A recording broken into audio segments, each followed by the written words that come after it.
Pemirsa, Pengadilan Tinggi Jakarta telah menjatuhkan vonis terhadap Harvey Boyce, suami Sandra Dewi, berupa 20 tahun penjara yang sebelum banding hanya 6,5 tahun. Di mana vonis hukuman atas kasus korupsi di masa sebelumnya itu sempat menghebohkan dan membuat geram publik. Harvey Boyce juga dihukum untuk membayar uang pengganti kerugian keuangan negara sebesar 420 miliar. Selain itu, aset yang dimiliki Harvey juga akan disita dan dilelang termasuk barang-barang mewah yang telah disita.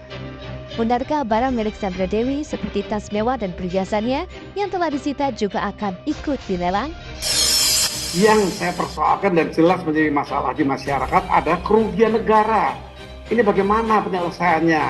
Apakah yang disita cukup atau masih ada tambahan putusan? Bagaimana itu harus jelas dan itu harus dipikirkan.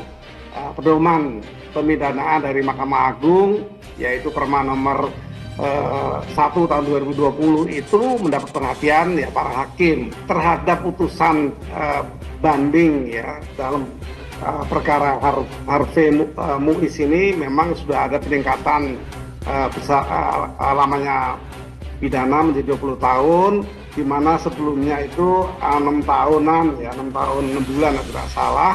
Memang ini sudah merupakan perbaikan yang menjadi harapan masyarakat terhadap keadilan dan kepastian hukum dalam perkara tipikor. Sandra Dewi belum muncul dan memberikan tanggapan tentang vonis 20 tahun suaminya. Bahkan akun media sosialnya pun terlihat sepi. Sebelumnya ia sempat mempertanyakan tas dan perhiasan miliknya yang ikut disita. Namun benarkah ia kini sudah pasrah? Undang-undang tentang pemiskinan oleh para pelaku tipikor itu memang belum diputus oleh DPR sampai sekarang. Tapi semangat dan jiwa dari rancangan undang-undang itu sudah menjadi jiwa hakim mestinya. Itu satu naskah akademiknya sudah ada di DPR, kemudian cuma belum diparipurnakan dengan putusan menjadi satu bentuk peraturan atau undang-undang. Namun jiwa hakim itu haruslah memperhatikan bahwa semangat itu akan digunakan oleh hakim karena kewenangan itu oleh hakim. Teman-teman, terima kasih sudah menemani saya sampai hari ini. Saya hanya hari ini datang untuk memberikan klarifikasi kalau saya ini punya pendapatan sendiri. Tas-tas itu sudah 10 tahun saya mendapatkan endorsement dari lebih dari 23 toko tas-tas branded Indonesia yang mengendorse saya. Emas-emas juga saya dapatkan dari brand yang saya iklankan selama ini. Di lain sisi, kehidupan pasangan selebriti Raffi Ahmad dan Nagita Slavina justru semakin bersinar. Gigi bahkan diratukan oleh Raffi dan disebut sebagai istri yang beruntung.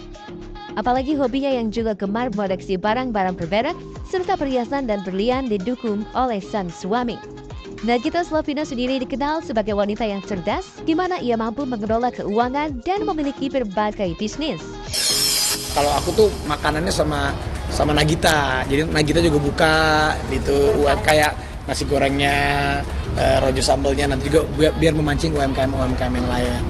Jadi intinya memang ya pemerintah dan pengusaha itu memang harus kita cari supaya mereka sinergi, karena kalau pemerintah sendiri aja kita juga kita harus merangkul semua pengusaha-pengusaha dan salah satunya si Sam sini juga dia mau membuka bermitra dengan pengusaha-pengusaha lokal. Nanti tunggu bosnya Nagita aja.